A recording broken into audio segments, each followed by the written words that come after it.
Bom dia, boa tarde, boa noite, pessoal de casa. Eu estou aqui com a minha amiga Júlia Escardo e o nosso entrevistado, mais do que especial, Marcelo Barreto, do Sport TV, editor-chefe e apresentador do Redação Sport TV e também apresentador do Hello LA, onde você sabe tudo sobre a próxima edição dos Jogos Olímpicos. E além disso tudo, João, ele é mestrado aqui da casa, da Universidade do Estado do Rio de Janeiro, viu? Ainda é prata da casa. É uma satisfação imensa estar com você aqui, Barreto. Muito obrigado pela participação. Eu que agradeço. Só para completar meu currículo aí, acabo de ser aprovado no doutorado.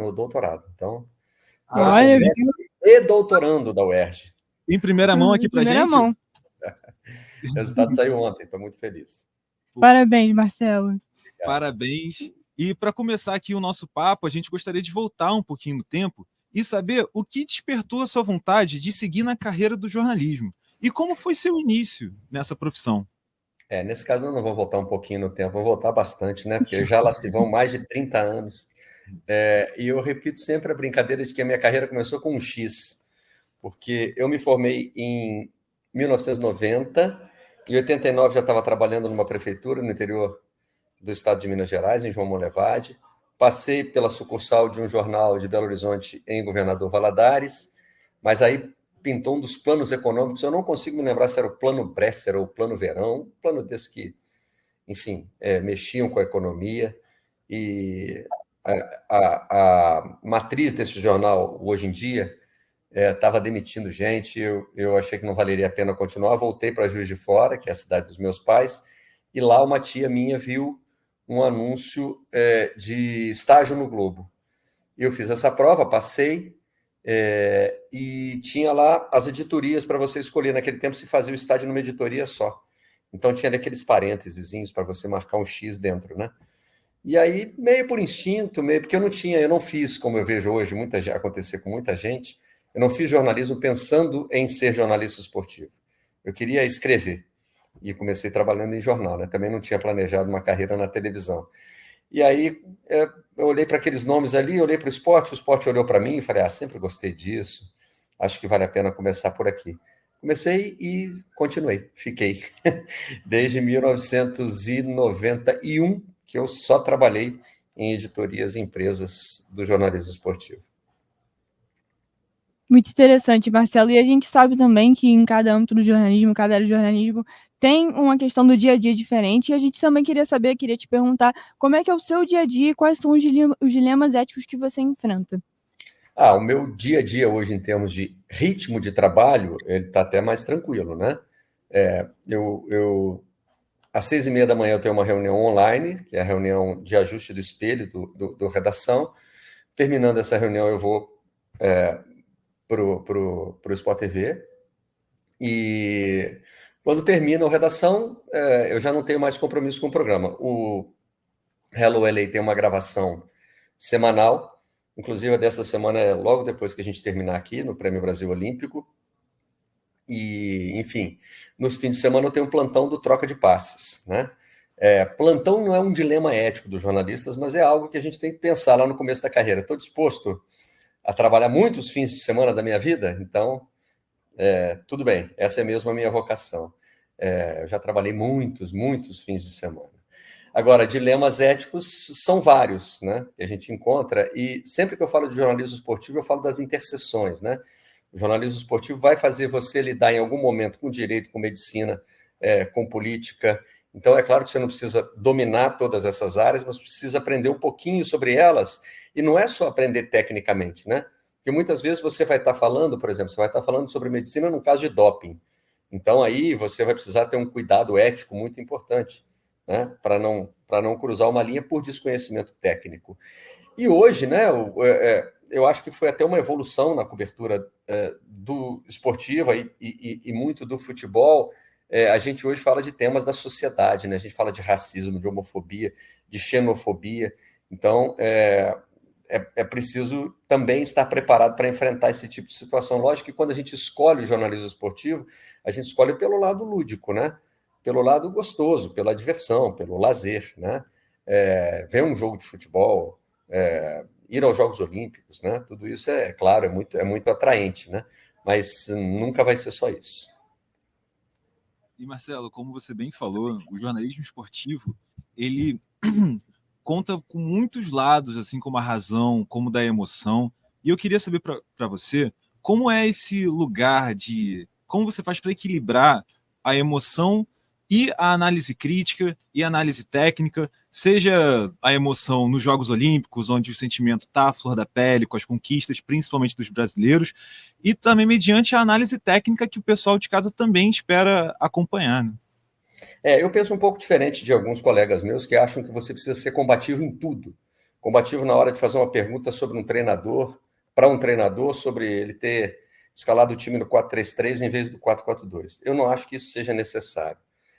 Eu acho que você pode guardar o seu lado realmente crítico para temas como o que eu mencionei na resposta anterior, né?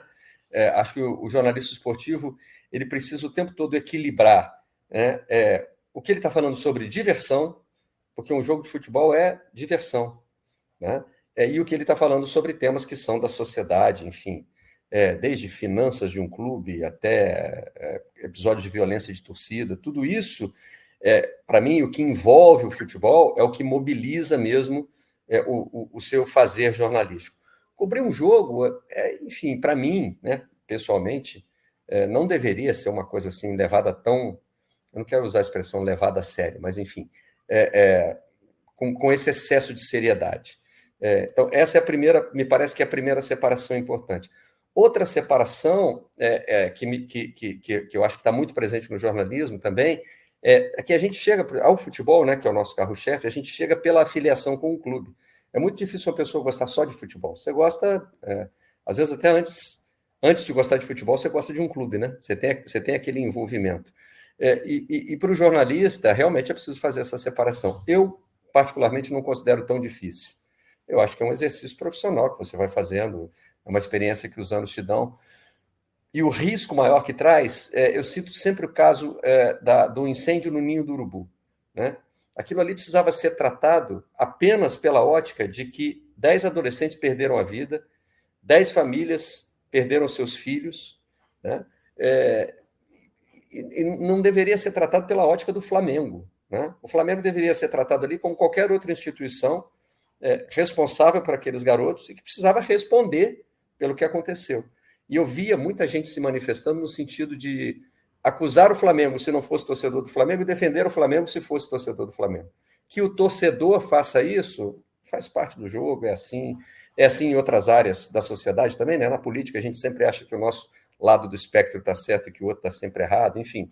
Mas para o jornalista não. O jornalista não pode entrar nisso. Para mim é um caminho sem volta se ele embarcar por aí. Sim, e Marcelo, a gente sabe que em diversas áreas profissionais existe uma diferença muito grande entre a teoria que você estuda dentro da faculdade e também no campo da sua atuação.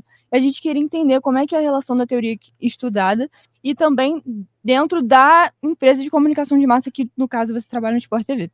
Eu fui gestor de estagiários no Sport TV, né? Então eu tive um contato mais próximo com essa relação entre a academia e o mercado de trabalho, porque eu tinha que avaliar, eu tinha que julgar se os candidatos estavam preparados, né? E a gente nota que algumas instituições têm mais recursos. Tem, por exemplo, um laboratório de jornalismo, um laboratório de televisão.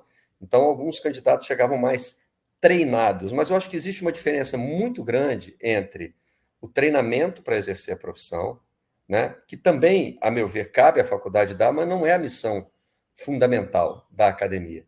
A missão fundamental da academia é dar as bases para o exercício da profissão. Então, se o jornalista iniciante chega com critérios éticos bem definidos, com uma boa visão do que representa a profissão de jornalista, com um conhecimento relevante de ferramentas básicas como a língua portuguesa, por exemplo, né, que hoje está sendo bem maltratada no exercício da nossa profissão. Sabe, se ele vem com essas bases, né, se ele entende o que é o exercício da profissão de jornalista, e isso está mais desafiador nos dias de hoje, né, porque qualquer pessoa hoje pode produzir uma peça de comunicação, mas não necessariamente pode produzir jornalismo, porque o jornalismo tem ferramentas específicas. Então, me parece que essa formação básica, ela é muito mais importante do que o treinamento. O treinamento, mesmo se você chegar muito cru, você consegue correr atrás e aprender num estágio, nos seus primeiros anos de profissão, enfim. A parte técnica do jornalismo, sinceramente, está longe de ser a mais difícil. Eu acho que toda a outra preparação, o embasamento de que você precisa para fazer jornalismo com responsabilidade, isso é mais difícil e me parece que é uma atribuição muito importante das universidades. Sim, e trazendo também para o lado do mercado de trabalho agora, há uma discussão muito grande hoje entre jornalistas e influencers que se propõem ou se dizem fazer conteúdo jornalístico, mas que acabam fazendo sem a credibilidade devida, entretanto, continuam com números de audiência. Assim. Então, a gente gostaria de saber quais estratégias assim, um jornalista pode tomar para, ao mesmo tempo, manter a sua credibilidade e continuar com bons números de engajamento, de audiência, de acessos no seu portal, por exemplo. Se tivesse essa receita, acho que eu ficava rico, né? É desafiadora essa pergunta que você faz. Porque o cenário é de muita transformação, de transformações muito rápidas, né? E de mudanças em pontos-chave do jornalismo, especificamente falando do jornalismo esportivo, por exemplo, você hoje tem toda uma cobertura voltada para um clube, né? O jornalista que se identifica com o torcedor e muitas vezes se identifica também como torcedor. Isso, para mim, eticamente, é um desafio muito grande. A minha resposta anterior era toda sobre os critérios básicos do jornalismo, e um deles é perseguir a neutralidade, né? Por mais que você não consiga, é a sua meta, né? Um jornalista que se associa a um clube, ele já deixa a neutralidade de lado, né? Então, ele passa a exercer o jornalismo de outra maneira. E não se pode fazer, é tudo muito misturado, né? Não se pode fazer uma divisão assim, bom, esses são os jornalistas e esses são os influencers. Porque muitos dos influencers também são jornalistas, né? Eles são jornalistas de formação. Eu vejo muito uma discussão hoje sobre quem deve entrar numa entrevista coletiva, né? Só o jornalista da mídia tradicional, o cara que é influencer, ele pode ou não pode? Mas e se o influencer for jornalista? Ele é formado? Ele tem registro profissional? Hoje em dia não se precisa mais de diploma para exercer a profissão. Então, assim, a gente está num momento de uma mistura muito grande, né? E o que eu acho mais assim desafiador é que um influencer ele pode ser seu próprio chefe. E eu sempre acho que você trabalhar numa empresa, claro que te traz algumas limitações, né? Algumas coisas que você pessoalmente gostaria de fazer, você não vai conseguir porque não é a linha de trabalho da empresa, mas essa criação de níveis até de fiscalização, de revisão, né? Te ajuda. Então, por exemplo, outro dia eu estava, não sei onde é que eu estava falando isso, acho que foi numa edição do Troca de Passes, né? Um cara que é dono do próprio canal do fulaninho, né? Que está falando sobre o clube tal. Ele é o dono da empresa, é ele que serve o cafezinho, ele é o repórter, ele é o narrador, ele é o comentarista, ele é o RH e ele é o compliance. Então, parece que a reunião que ele vai fazer sobre a análise de trabalho é dele com o travesseiro, quando ele deita, né, na cama para dormir. E isso me preocupa muito, porque assim, esse isolamento faz com que, em inglês, há muito tempo já se usa essa expressão one-man band, né? A banda de um... Outro dia a gente definiu lá como o bloco do eu sozinho, aqui no Brasil seria um... Esse cara do bloco do eu sozinho, né? Ele é a comissão de frente, ele é a bateria, ele é tudo, né? Então ele vai reclamar com ele mesmo, né? E na maioria das vezes ele vai se dar razão, né? Me parece muito mais desafiador você responder a questionamentos éticos quando você só conversa consigo mesmo, né? É um cenário muito novo. E assim, me parece que eu claro, não vou ter a resposta para a pergunta que você fez, mas me parece que assim, uma pista importante é focar nos critérios básicos, né? O que é fazer jornalismo, o que é ser jornalista, né? Quais são os preceitos da nossa profissão? Será que eles estão sendo feridos, né, por um influencer, por um youtuber, por um jornalista de mídia tradicional? Né? Acho que vale o mesmo questionamento para todos nós, mas num cenário muito pulverizado, muito desafiador. Sim, com certeza. E uma questão que é importante não só para o jornalismo, não só para a mídia, mas também para a sociedade em geral, é a questão da identidade cultural. E o que a gente queria te perguntar é sobre a diferença do que o jornalismo pode trazer para poder construir uma identidade cultural para a sociedade, ou quanto com clubes, ou quanto com jogadores, e também a diferença para o entretenimento. Olha, eu entendo que o esporte é basicamente entretenimento. Quando eu digo basicamente, na essência, ele é entretenimento, né? O esporte não foi criado para tirar crianças das ruas, né? Muita gente fala, o esporte tira crianças das ruas, mas ele não foi criado para isso. Ele foi criado, né, como uma forma de expressão do ser humano que rapidamente se tornou uma forma de entretenimento, né? De quem acompanha aquilo, né? O esporte não dá prazer apenas a quem pratica, mas também a quem acompanha, né? Então, eu acho que essa é a essência do esporte. Agora, em termos de identidade cultural, é que o esporte transcendeu tudo isso, né? Ele não vive numa bolha, ele não está isolado da sociedade. Então, vários elementos culturais transparecem no esporte. E a gente tem que também acompanhar o que vai acontecendo com o tempo, né? O professor Gilmar Mascarenhas, eu tive o prazer e a honra de fazer um curso com ele aí na UERJ, e ele dizia uma coisa muito desafiadora. O futebol, por exemplo, ele nasce como organização do lazer da classe trabalhadora no pós-revolução industrial. Então, assim, quando eu falo assim da base, da essência, não é que eu acredite que existe um esporte puro, um esporte isolado de tudo. São só elementos assim que são fundamentais. Mas ele já nasce associado a uma prática capitalista. Então, é dentro disso que ele vai se desenvolver. E aí me parece que é um papel importante que tem um jornalista esportivo é tentar entender isso, né? Como é o esporte ligado à sociedade, né?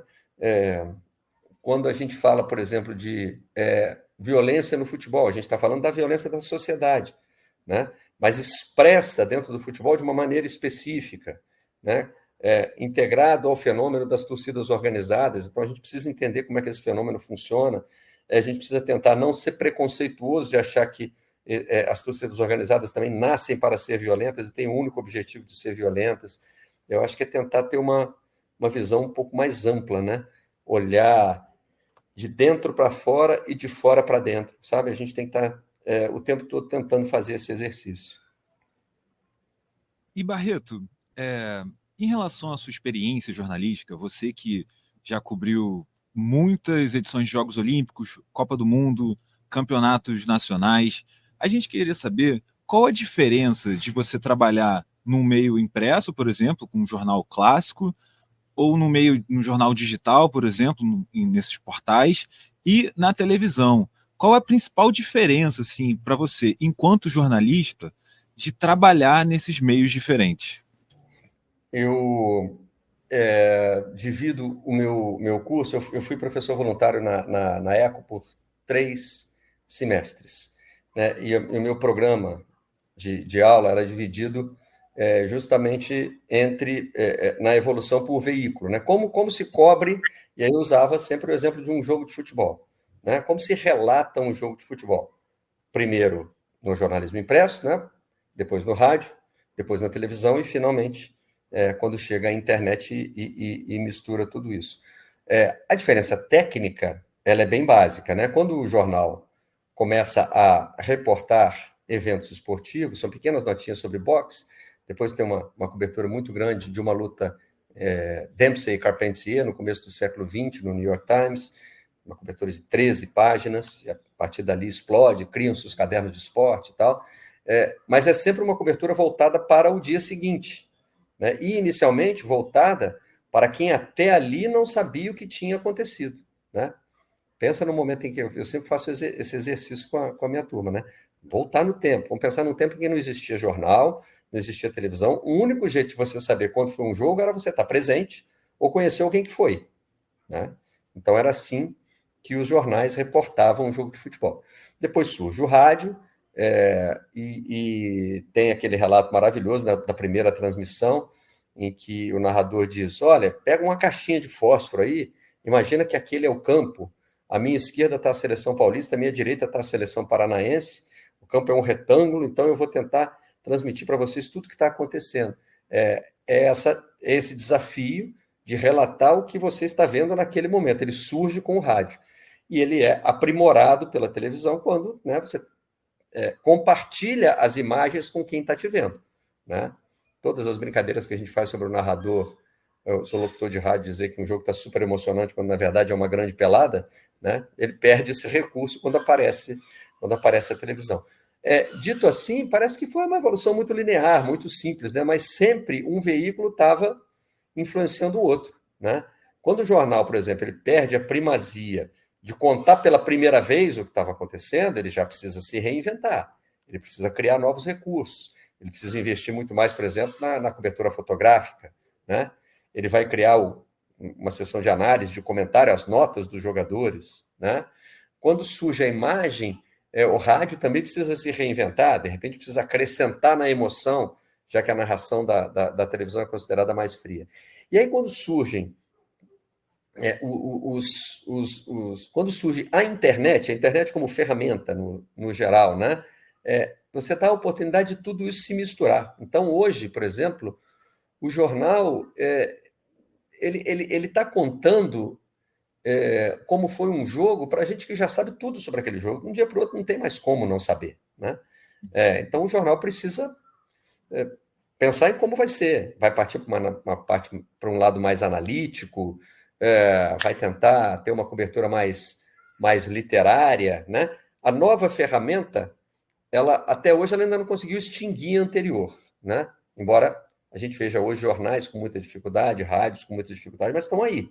Só que ela sempre exige uma reinvenção, uma revisão da forma de fazer jornalismo naquele veículo específico. E a internet fez tudo isso de uma vez só, né? Bum! Está tudo misturado, né? Você tem tempo real, você recebe alerta de um tweet sobre o jogo que você está vendo, enfim.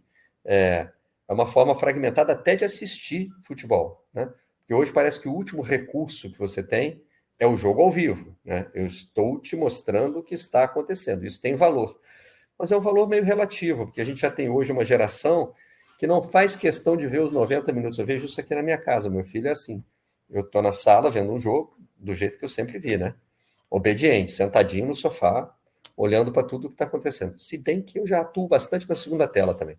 Fico ali no meu grupo de WhatsApp de jornalista velho, cornetando e tal, comentando, e de repente meu filho emerge lá do quarto, porque ele já sabe que aconteceu alguma coisa, ele recebeu um alerta, ele vem, aí ele senta para ver um lance importante comigo, né? Me parece que assim, a internet trouxe uma transformação muito mais ampla e muito mais profunda, e eu estou falando aqui da internet como ferramenta, tá? Como essa possibilidade de você ter rádio, jornal e televisão no mesmo lugar. Essa me parece que foi realmente a transformação mais profunda e mais essencial que o jornalismo esportivo já viveu. E, Barreto, já pegando esse gancho sobre transformações, o jornalismo, não só o jornalismo, mas o mundo também passou por diversas transformações, o jornalismo desde a imprensa, agora até as redes sociais e até a inteligência artificial, que eu acredito que vem influenciando na sua experiência como profissional. Eu queria saber, além dessas questões, qual foi a sua experiência que mais te impactou dentro do jornalismo esportivo? Você diz uma experiência com relação à tecnologia ou uma experiência vivida, assim, de... Experiência geral. Para mim, assim, sempre...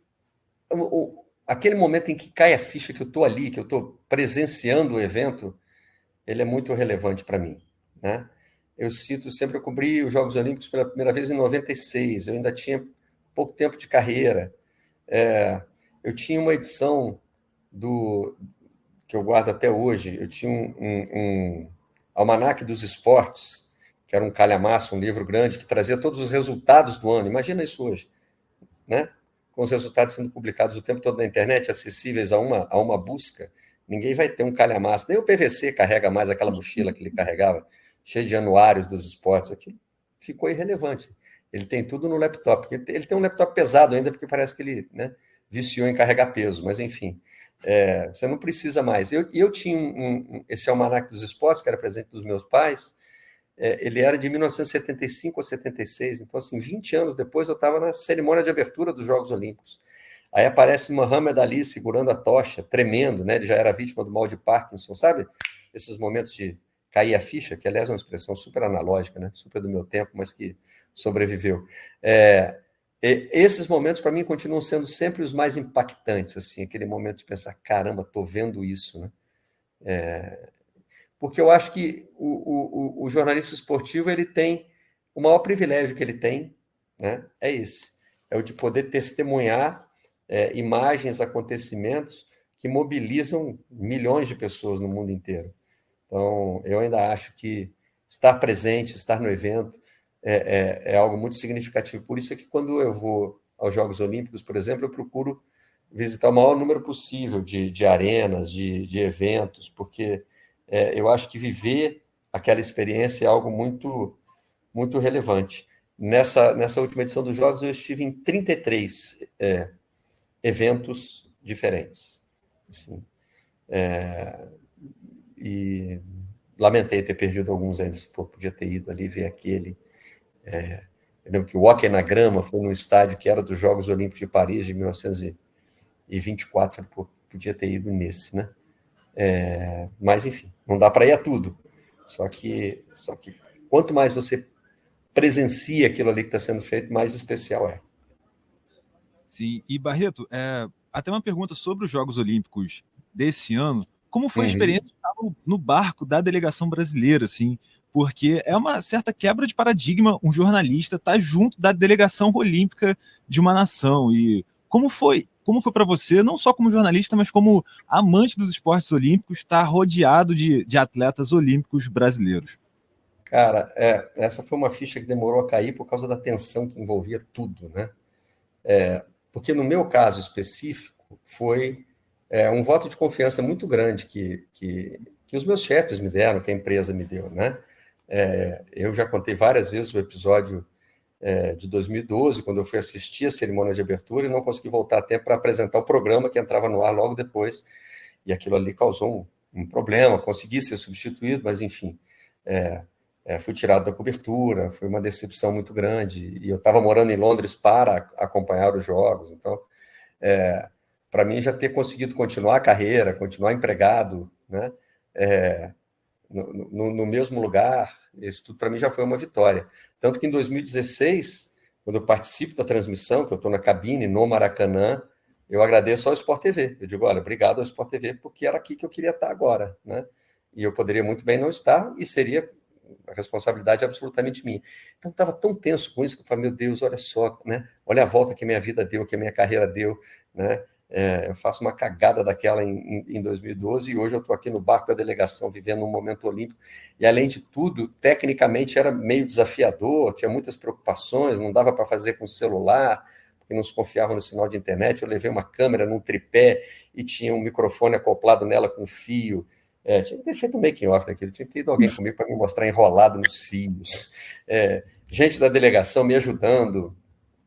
Então, assim, eu estava tão envolvido naquilo que eu demorei um pouco a entender. Aí, quando eu saio do ônibus da delegação e tenho que procurar o ponto onde eu ia fazer a entrada ao vivo no Sava Paris,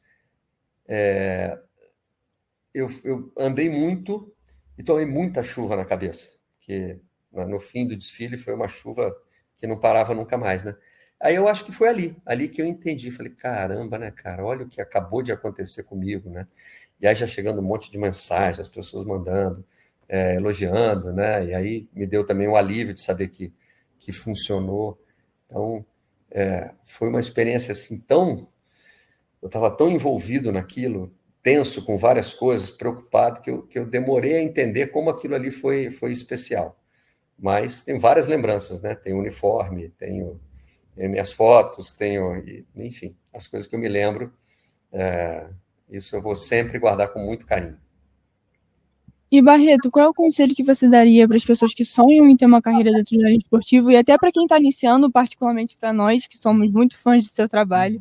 A gente queria saber qual é o conselho que você daria para a gente, para essas pessoas que te admiram também, quando estão entrando dentro dessa indústria que muda e se transforma muito rápido. Você sabe que a tentação do jornalista velho é sempre responder sai enquanto é tempo, né? É uma brincadeira que a gente faz muito. Agora a gente não sai nunca, né? Então, tá na cara que é piada. Eu acho que não sei se eu chamaria de conselho, mas assim, eu acho que é um ponto importante a ser pensado, esse que você mesmo mencionou, que é o da transformação constante, né? Você está entrando numa profissão que está vivendo a maior transformação da sua história, né? O jornalismo está mudando na essência, né? O jornalismo já mudou como mídia, né? Como tecnologia, já mudou como indústria, né? E eu acho que agora, principalmente, está mudando como prática, né? Então, se você, entendendo tudo isso, entendendo todos os desafios, sabendo que hoje é um mercado desafiador, você olha para frente e vê que não tem muito jornalista rico, né? Então, assim, provavelmente não é por dinheiro que você está aí. Então, é a sua paixão, então, assim, eu acho que é ela que vai te levar, né? Acho que jornalistas são profissionais muito envolvidos com o que fazem. É muito difícil você encontrar jornalistas que têm uma relação fria com o trabalho, né? Tem um componente de... Eu evito usar a palavra paixão, mas assim, tem um envolvimento grande pelo que a gente faz. Mas eu acho que você tem que estar preparado para focar na essência do que é a prática da sua profissão, para, com essa base, enfrentar um mercado que está sofrendo profundas transformações, né? É um mercado que hoje conversa sobre até o risco de extinção, de não ser mais o que era antes, né? E que precisa de profissionais que estejam dispostos a manter a essência, né, do que é esse trabalho. E não é uma essência fácil, né? O jornalismo sempre foi um desafio como negócio. Quem é que banca isso que a gente faz para que a gente possa ter neutralidade? Essa discussão sempre existiu e ela hoje, como muitas outras coisas, ela se amplificou com o fenômeno das redes sociais. Enfim, apaixonem-se, porque é um caminho desafiador. E Barreto, já encaminhando aqui para o final da nossa entrevista, eu vou fazer uma pergunta difícil agora. Qual a fórmula de Bhaskara? Eu cheguei a decorar rapidinho durante aquele tempo ali, né? Porque nos dias seguintes teve muita piada sobre isso. Eu achei muito curioso esse episódio, né? Eu fiz essa pergunta para a Raíssa Leal num dia em que ela deu uma série de entrevistas e, se não me engano, foi o único contato que a Raíssa teve com a imprensa na Casa Brasil. A Casa Brasil era um espaço que o Comitê Olímpico do Brasil montou, né? Justamente para receber a imprensa, para fazer esse contato. Então, assim, a Raíssa já chegava recebida pelo Galvão Bueno num palco, né? O Galvão ali já fazia algumas entrevistas, e depois ela enfrentava uma fila de jornalistas da mídia tradicional e de influências. E assim, teve até um dado interessante nisso. A Fátima Bernardes estava na mesma fila que eu, né? Então, a Fátima Bernardes é uma profissional super experiente, uma jornalista de longa carreira e que estava ali trabalhando como produtora de conteúdo para a internet, né? Eu encontrei também o Marcos do Show ali, o Tino Marcos estava lá, não cheguei a falar com ele, mas vi que o Tino estava lá. Então, era um ambiente muito, assim, muito competitivo, né? E a gente estava competindo pela atenção e pela paciência da Raíssa também. Quando chegou a minha vez, né? E assim, cada um que chega tem que ajeitar a câmera, tem que fazer o foco, tem que cuidar da iluminação, tem que testar o som, e ela está lá, né? Com aquela paciência de atleta, mas era uma adolescente também, inquieta, pegava o celular entre uma entrevista e outra, e aí ela mesma brincou comigo, falou, vai fazer uma pergunta diferente, né?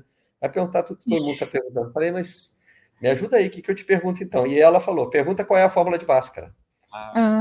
Só que ela não imaginou que eu ia perguntar, né? E ali eu já tinha guardado a minha abertura. E assim, acho que esse episódio mostra também como trabalhar em equipe é importante, né? Porque eu não combinei nada, eu fiquei em silêncio, guardei isso para mim, eu não podia falar nem com a minha própria equipe, porque a Raíssa ainda estava ali na sala. Aí quando ela senta, eu faço a pergunta e ela leva um susto, né? E faz uma expressão muito engraçada. E a Franciane Dan, que era a repórter cinematográfica que estava comigo, percebe isso muito rapidamente e começa a fechar a imagem no rosto dela, né? E isso amplifica um pouco. Tudo que é meme que foi feito depois tem a reação da Raíssa, porque a Fran foi rápida para pescar essa reação e pegar. Então, enfim, são aqueles momentos em que tudo combina direitinho, né? Você tem uma ideia legal, que é bem executada, a sua equipe te ajuda,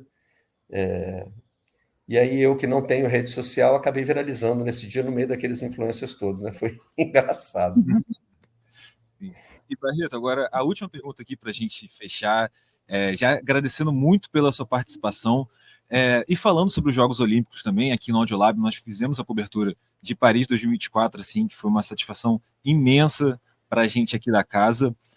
Você está sempre em contato com atletas olímpicos brasileiros, internacionais, seja no sofá da Fabi, seja nas inúmeras coberturas que você já fez.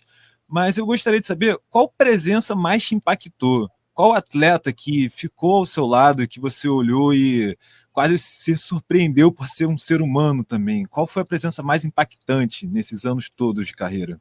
Cara, é estranho, mas eu vou te responder com futebol. Porque a primeira vez que eu fiquei nervoso no ar, a minha transição do impresso para a TV, ela é meio doida, assim. Eu fui trabalhar no Portal do Esporte, que era um projeto da Globo, que fechou rapidamente, fechou em 4 meses. E aí fui absorvido como editor de texto na TV Globo. E pedi para fazer um teste de vídeo, porque eu falei, eu tenho que procurar as chances de continuar aqui. E aí o Emanuel Castro, que era o meu chefe na época, que não por acaso tinha um apelido de maluco, né, falou, tá aprovado, vai ficar aí como repórter. E aí fiquei um tempo ali na Globo, não fui bem, não achei que tive um bom desempenho como repórter, e o Emanuel foi para o Sport TV e me levou, né? E aí falou, olha, você vai continuar no ar, mas eu quero que você seja aqui o chefe de produção. Mas você vai continuar no ar, faz uma outra reportagem, mas participa também dos programas que a gente vai botar na grade. Redação, está na área. Então, eu tinha ali uma participação como comentarista, às vezes como apresentador, depois me fixei como apresentador. Então, foi acontecendo de uma forma tão assim, natural, que eu nunca tive tempo de ficar nervoso. Ai, meu Deus, vou apresentar um programa de televisão, como é que faz isso? Né? Então, eu não ficava nervoso. Até que um dia, a gente estava apresentando redação, e aí a equipe de produção avisou, Pelé está na linha.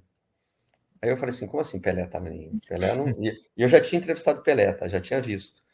Mas nesse dia, a gente estava conversando com ele só ouvindo a voz. Ainda não tinha todos esses recursos de que tem hoje, de botar a cela, que nem a gente está fazendo aqui agora, né? Não era tão fácil assim.